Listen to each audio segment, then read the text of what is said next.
So I've got my a new sketchbook set up here. I decided after I looked through my my existing sketchbook that I realized I only had like 6 pages left. So I thought I better bring another sketchbook just in case. Most people probably wouldn't go through that many pages in a few days, but it's aspirational. Yeah, so I'm going to swatch the materials that I'm bringing to Florence in this sketchbook. And this is a sketchbook that I actually haven't seen anybody else recommend, but I really like it. I have already used one of the square format ones of this same brand. It's called Moyo. I think that's how you say it. And I got it from Temu. It is 100% cotton cold press watercolor paper, but it has like a bit of a smoother grain to it. So I find it good for multimedia. And so what I'm going to do is actually just swatch my materials in the back of the book, because I have a thing about my sketchbooks. I always work from the back to the front. And I guess there's like some part of me that thinks, oh, all the bad work is going to be in the back and then all the good stuff is going to be at the front. I don't know if that's actually works out that way, but that's my theory. And it sort of prevents me from feeling anxiety about working in my sketchbook. So the first thing I'm going to swatch out is the Arteza Gouache palette. And when I did the video of what I was bringing with me, I mentioned that this is an adapted earth tones palette from this like set that they have, this limited set of 12 that they have. And then as I was going through it again, I realized I might want to bring some slightly different colors for Florence. And so I swapped out a few. So I swapped out the titanium white for Naples yellow, which is really just a super creamy, like almost like a buff titanium. I kept the yellow ochre. I added in this brighter bumblebee yellow. I added in this latte brown. I moved the ballerina pink over, and then I added in this ultramarine blue instead of the taupe.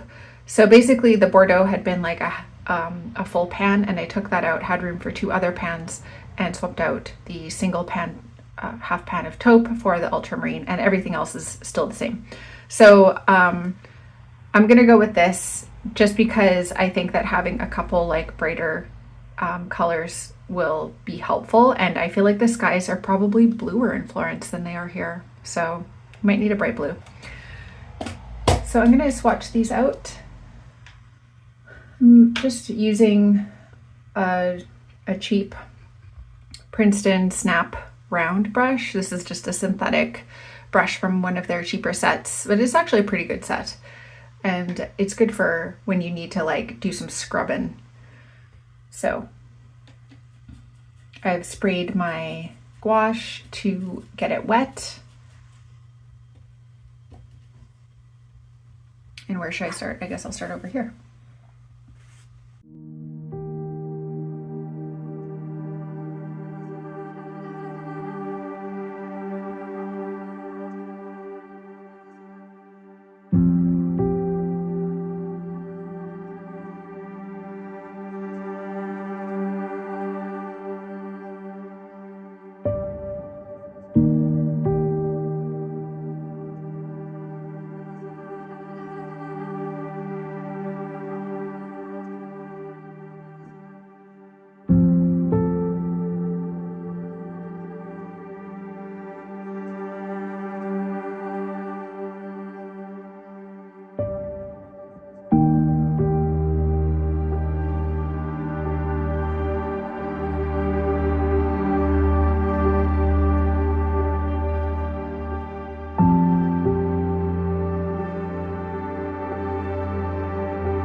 All right, that's the gouache palette that I have, and I think it's pretty good. I think between the ballerina pink and the burnt sienna and the burnt umber, that those are enough sort of like warm reddish tones, and then these are good for the yellows, and we got blues and greens. So I think that this will be a good versatile palette for painting in Italy. Okay, next I'm going to swatch out the Torino limited palette that I created. This is based off the Torino 48 set by SE. It's handmade watercolors from Florence, and what better place to bring them than Florence? So I'm going to swatch this out on this page, and then I guess I'll put these 12 colors over here, and we'll flip to the other side and do all of the pencil crayons and all of the other media on the other pages.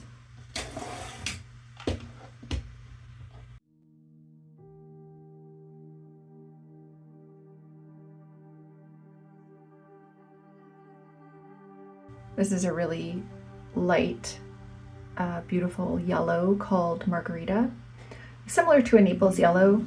And I thought that Naples yellow would be a good choice because it's a super light, super neutral color. And the next color I think serves well as a sort of brighter yellow. This is called Infuocato.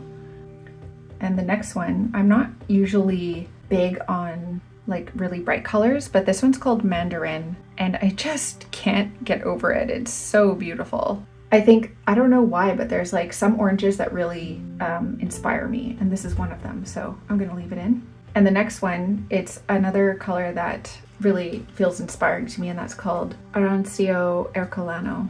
I think maybe this is the color of an Aperol Spritz, and Aperol Spritz is my favorite Italian drink. This one is called Rose Skin, and it's just a sort of pale peach color. I'd say it's a little on the oranger side of pink compared to the ballerina, which is a little bit more reddish. Next is Terra Arancio. This is like a rich burnt sienna color. All the colors that you think of when you think of buildings in Italy, and especially this next one. This is called Coral, and if you've ever been to Tuscany and Emilia-Romagna or that area, you know that they have the most wonderful building facades, all different colors of baked earth. The next one is Vermilion. I love vermilion. I'm not usually drawn to really bright colors, but I think that when they're like in the right combination with other colors, then I like them. If you just show me a palette of like only super bright colors, I would not be drawn to it. But when it's in combination with the right tones of other colors, then it works well for me. This is called Red Grape, and this is a sort of something like a light Caput Mortem. Next we're getting into blues, and I'm kind of a sucker for this next color. It's this is called King's Blue. It's like a royal blue. I really love milky royal blues, like that light cobalt color. The next one is called Berlin Blue. I think this is similar to a Prussian blue or a Paris blue. They're all kind of mixtures of phthalo blue. The next one's called Monastral Blue. I really like the idea of this monastral blue, like as if a monk was like illustrating or illuminating a manuscript. That's what this blue reminds me of. The next color is called Verde Foresta, like green forest. I don't speak Italian, but I'm guessing that's what it means. This one is a little bit of a more jelly kind of consistency, but it does dry really beautifully into a little bit of a granulating pattern. The next one is called Lime Green, and looking at it on the pan, it wouldn't necessarily be drawn to it, but I have come to appreciate this as a good brightening mixing color for greens. The next color is really one of my favorites from this palette, and it is called Sap Green. It's an absolutely stunning deep sap green, almost like, I wonder if this is PG8, because I know that some PG8 pigments have this like really dark tone to them. The next one is an olive green. I feel like every palette has to have a yellow leaning green like this. It's just so useful for so many different things. This next one is called Monte Amiata, and I know that some of the other watercolor brands use Monte Amiata as like one of their sienna colors, so either raw sienna or burnt sienna. So I'm guessing that's what this is related to. And then finally, Nero Vitae. It's a fine black, and it's got a little bit of warmth to it, so it almost acts like a sepia tone, and it is I consider this my sort of like ultra dark burnt umber color on this palette. All right, so we'll let those swatches dry and go on to the next little watercolor palette. And that one is my tiny mixed palette of the variety that sticks to the top. And yeah, this has a variety of different brands. I have Winsor & Newton, Daniel Smith, A. Gallo, and Essie. And actually this is where some of the other browns are from the Torino palette. So I will start swatching these ones. And this one's already wet pretty much because I was using it earlier today. So maybe I'll just give it a little clean.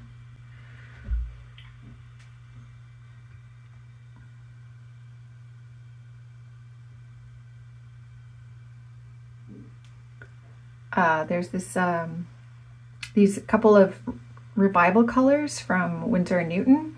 So the one I'm in right now is called Mineral Gray. The lighter one just over here is called Ultramarine Ash. I've already ordered, because I got these as half pans, I just wanted to test them, but I love them so much that I have just ordered the 14 mil tubes because I just know like they're gonna get rid of them at some point, and I will want this color for the rest of my life. So I decided I'm gonna buy a couple of those tubes. Okay, let's swatch this one out.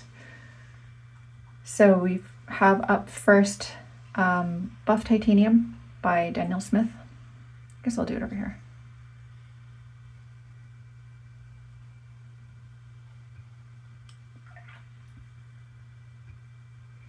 The next color is Ultramarine Ash by Winsor & Newton. I love this ashy blue color. It's actually, in my opinion, the perfect color for skies in England, because the skies never really get that blue here. You know, a lot of people say like, oh, cerulean is the color of the sky, and I'm like, not in this country. In this country, it is tepidly blue. At best. Most of the time it's gray, which is where the mineral gray will come in. This is Indigo by Winsor & Newton, and it goes quite dark. So I'll just pop that in here to show how dark it really gets. I love using indigo as a darkening agent, I suppose, for other colors. It just like instantly is one of those like colors that just instantly adds the right shadows. This is Mineral Gray by Winsor & Newton.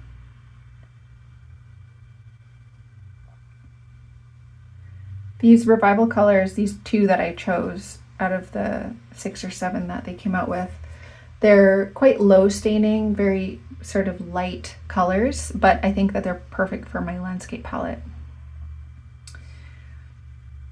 Next up, I have another Winsor & Newton color. This is Raw Sienna.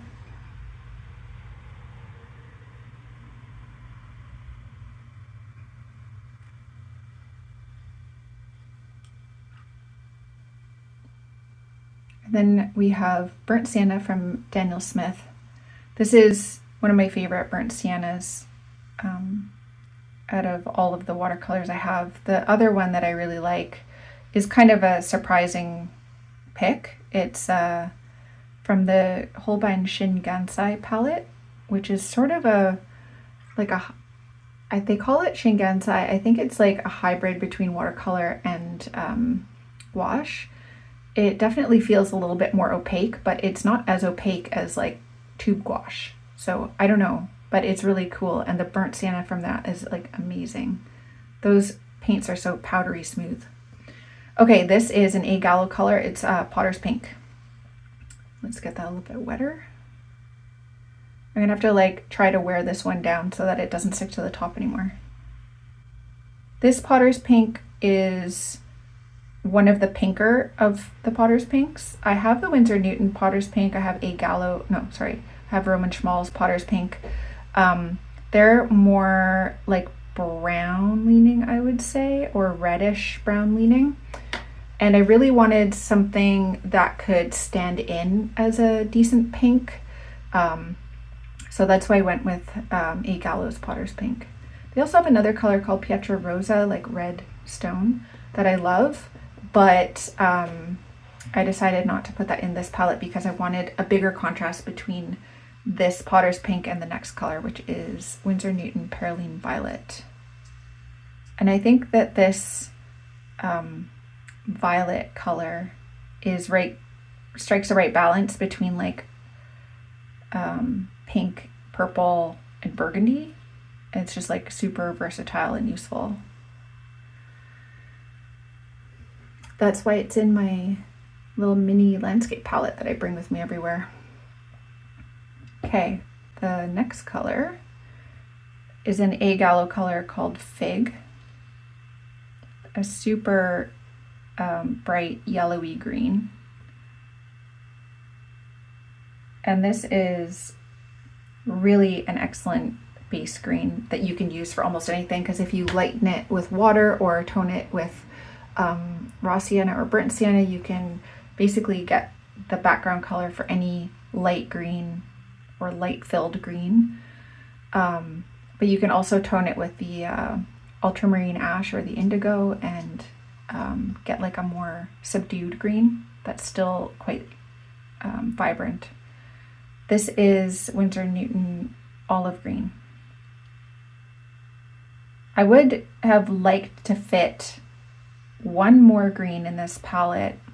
If I had room for 13, I would probably put in a pan of Roman Schmalz Aquarius Green, because I find that to be a super beautiful, deep green color. And I love the granulation that happens when you use it. Okay, the next color is an Essie handmade watercolor called Desert Ochre. And this is just a really beautiful earth brown.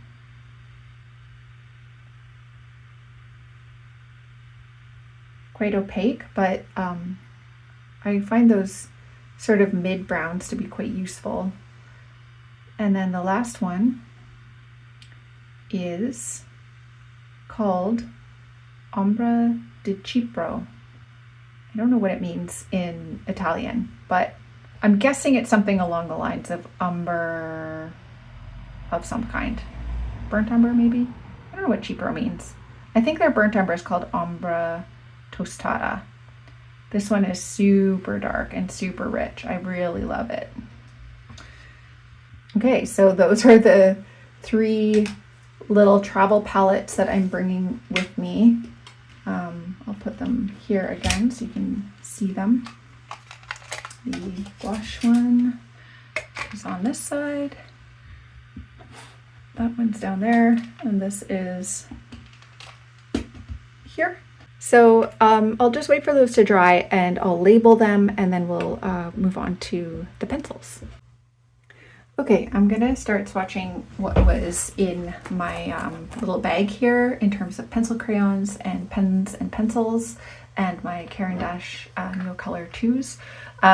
Yeah, since I shot the video yesterday, I made some more executive decisions. I decided to break my neocolor 2s in half so I could bring more of them. I just felt like they were taking up a lot of space in the bottom of the palette that I wanted to reserve for my watercolors. And so yeah, I busted them in half and I put them into this little tin. I also decided not to bring the markers that I had swatched out or shown you yesterday, these ones.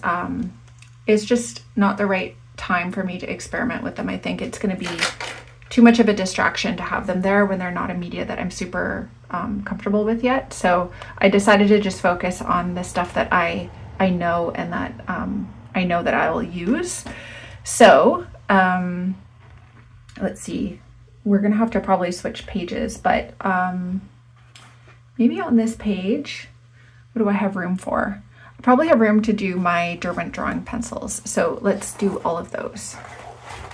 So I love the Derwent Drawing pencils. They are so soft yet firm. I don't know how to describe them. The leads don't break. Like, I have Prismacolor pencils. I have a full set of Prismacolors. I have Lightfast and I have Caran D'ache. But these leads, they are like the perfect combination of being soft yet also being firm enough not to break. So I really love using them. So let's swatch some of them out that I'm going to bring with me. This is just Chinese white. Maybe I won't swatch that one out because you won't be able to see it on the page anyways. Let's do yellow ochre. I'm going to do them down here. Yellow ochre is one of my favorite colors. I think one of the most versatile colors for using in a landscape palette.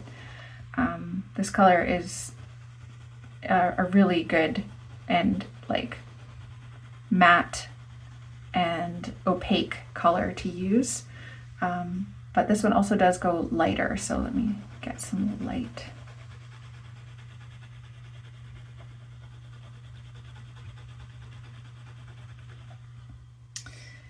Yeah, I'll just do a few lines up there as well. Next, I'm bringing Mars Orange. I'm bringing colors that I think will be unified.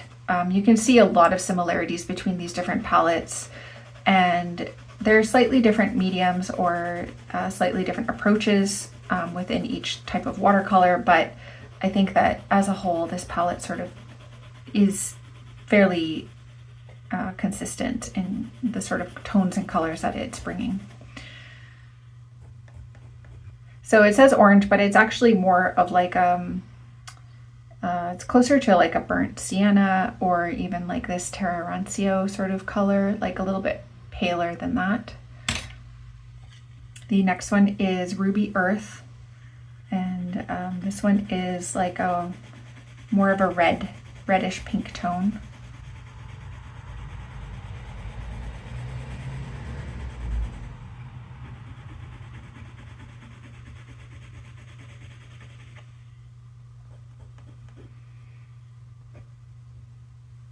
Really nice, deep sort of burgundy red. Okay, let's do this blue. This is Solway Blue. Just a really muted grayish blue color.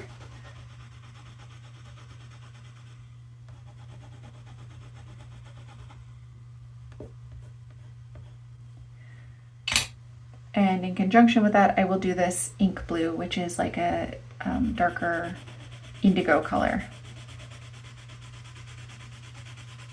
I try to leave some space for the last two pencils. This one is really, really good for adding dark details afterwards. Then we have Pale Cedar. Pale Cedar, there's another one called Green Crag. There's another one called, nope, hold on. Nope, let's see. I thought I had it in my pencil jar here. I can't find it right now. Is this it? Green Shadow. I think that's the other one. They're all very, very similar. They look, I think Green Crag and Pale Cedar look almost identical, and it's kind of upsetting. That's the only upsetting thing about this set is that Derwent didn't include really a proper green. It's too muted. I really want to suggest to them that they include the color Foliage from their, I think it's in their Inktense or their Lightfast line. If they could just make that into one of these drawing pencils, it would be the perfect set, honestly. Okay, this is going to be a squishy swatch at the end here because I had bad spatial planning, but here we are.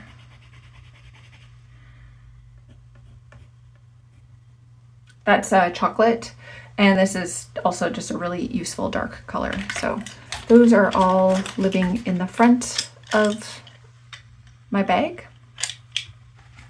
In this little pencil holder here, I'll just pop them in like that for now. Okay, I think this page is all the way dry. So I'm actually gonna use this side for the rest of the medias. I'm going to use one of these handy Clairefontaine pages just in case, because the last thing you want is your swatches to get swatched all over each other.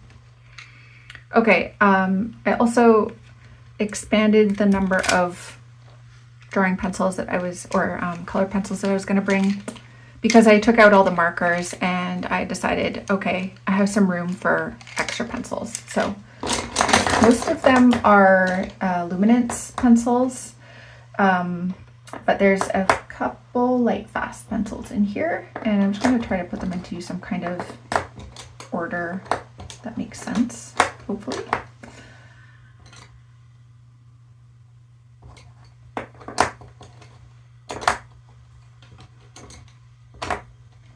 Yes.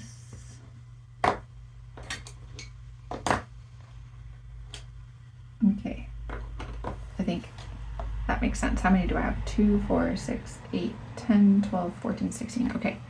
Trying to like make room on the page because I also need to fit in 2, 4, 6, 8, 10, 12, 14, 16, 18, 20. Okay. This is buff titanium. I'm going to do them small up here.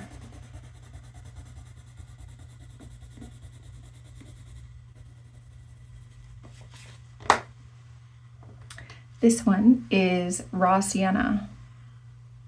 Raw sienna? Yeah. Some of these I got in a pencil set that was featured online. It was called I think it's called the Oliver Jeffers set. It's this one, Oliver Jeffers. And it came with a really useful variety of pencils. So I decided to pick it up because it was $29.99 for 10 Luminance. Well, there was a couple non-Luminance pencils in there, but yeah, essentially it worked out to like a really good price per pencil. So I decided to pick up the set when it was on sale. This one is burnt sienna, 10%.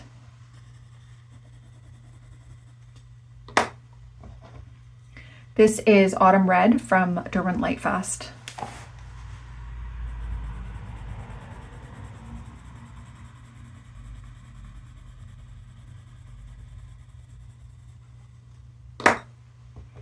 This one is natural russet from Luminance.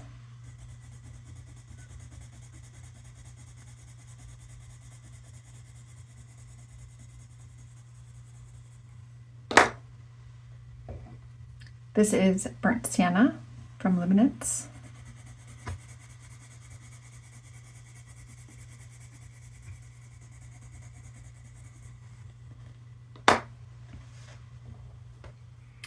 This is light cobalt blue, also from Luminance.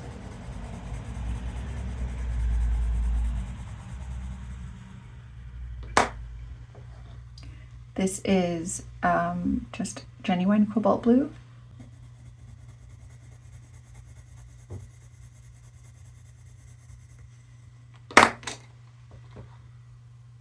This is Prussian blue from Luminance.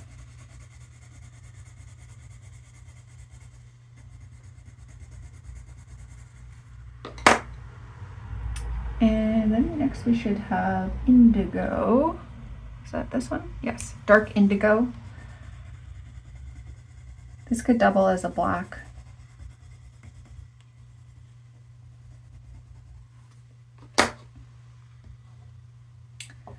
And next I have middle verdigris from Luminance.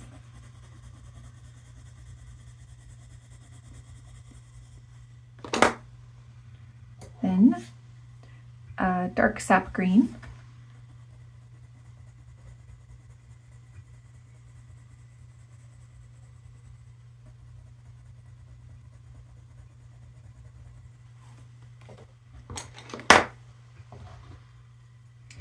This is Derwent Lightfast in Forest.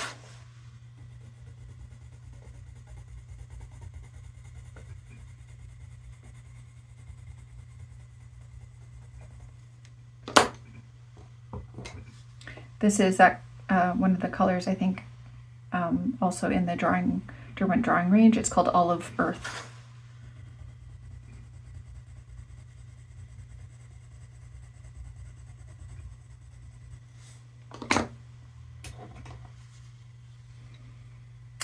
Last two, this is a Derwent Lightfast in Mist.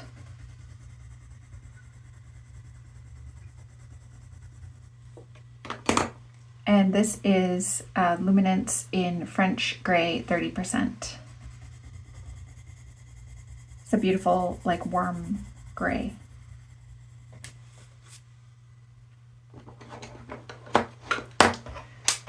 So those are my Lightfast and Luminance pencil selection. And now let's go on to the Caran D'ache. I'll put this in also in some kind of order here.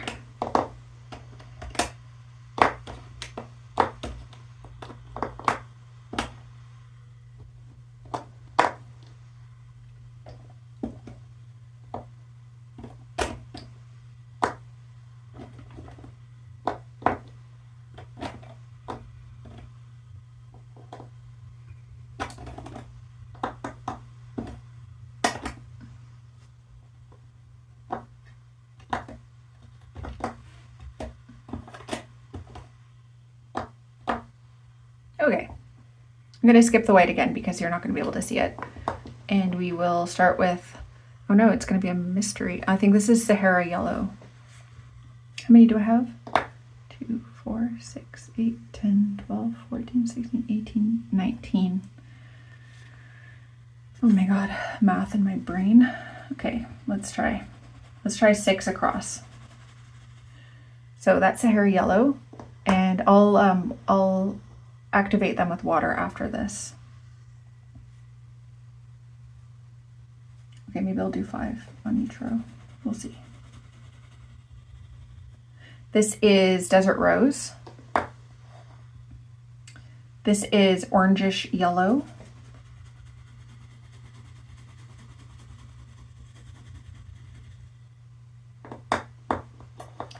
This is Salmon Pink.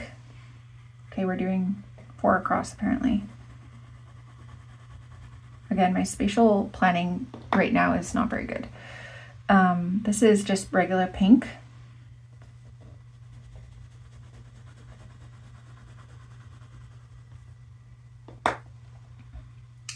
This is English Red.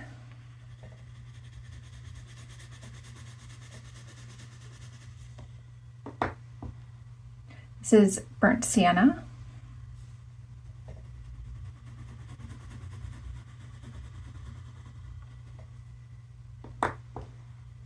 This is Sepia.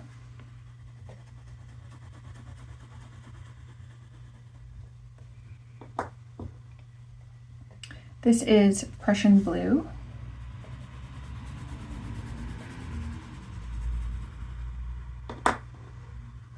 This is Ultramarine Blue. Oh, what is this?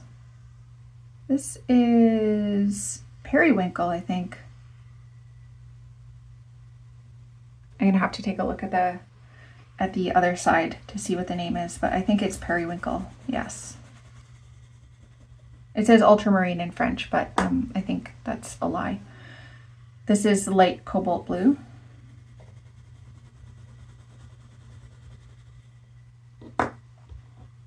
This is my wild card. I think this is turquoise green.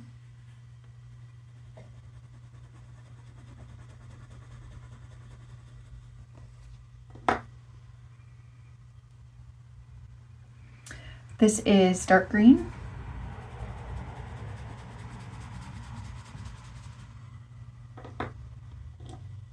This is chromium green oxide.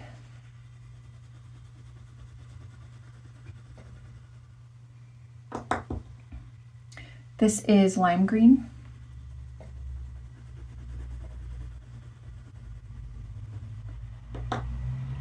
and this is light olive.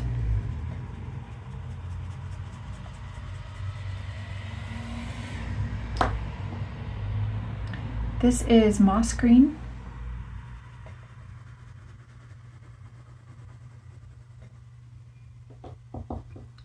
This is light gray, very versatile color. And this is blackish gray.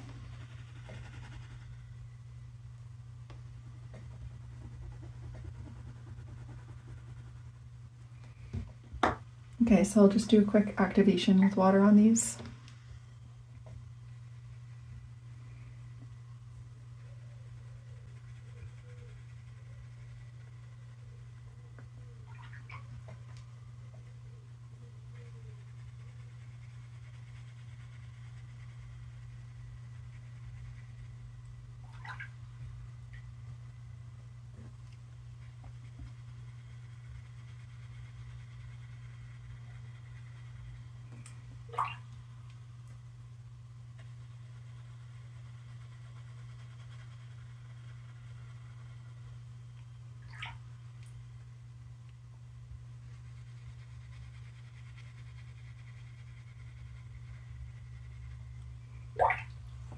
And this is why I use this Princeton snap brush, because when I'm using like the gouache and Caran D'ache neocolor 2s, you need a kind of firmer, more snappier brush to make sure that you can get all the color off of the laydown without damaging the paper that you're using. And I find these brushes really good for that.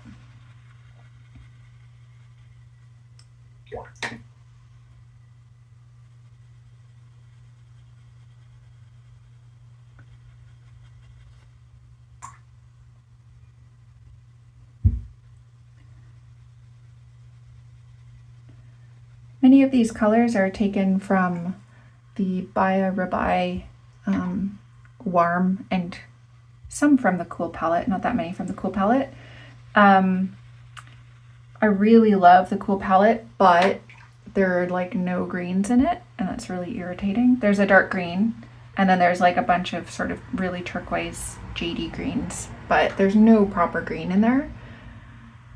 And so I had to sort of adapt, because otherwise I probably would have like brought both tints, like the warm and the cool colors with me, but instead I like a lot of these are from the warm one, but I think only the light cobalt blue, the turquoise green, and the dark green are from the cool color set. I like to have a lot of green options just in case. You never know what types of greenery you're gonna see.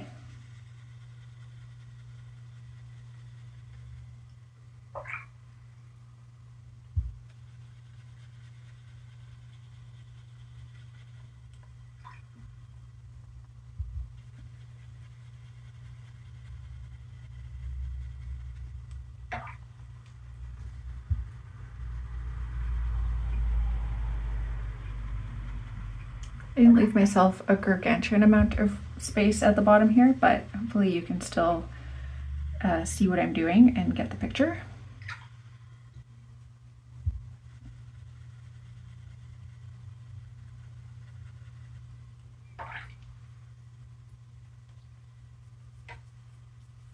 Perfect. All right, the last thing I have to do is get out my pens and pencils and finish this off.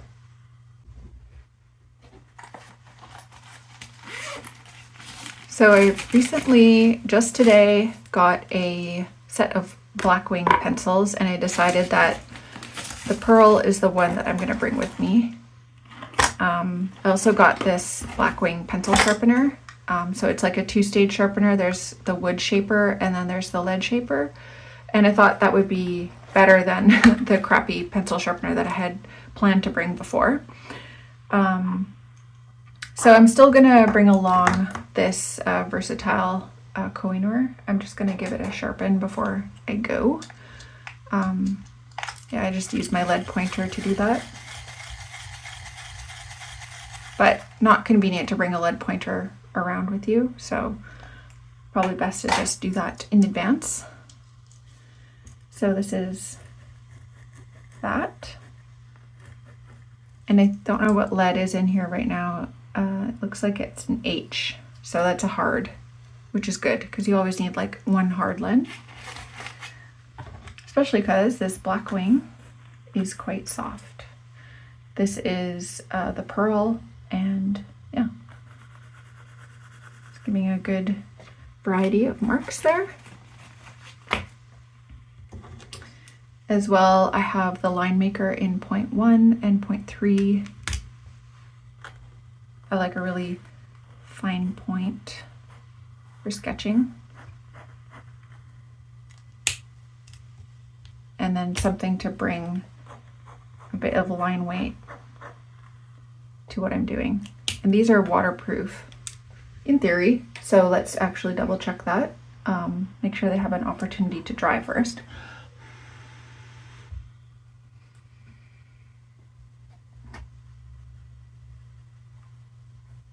I can't tell if my brush is just dirty because my water is dirty. Maybe I'll just use this water because it's cleaner.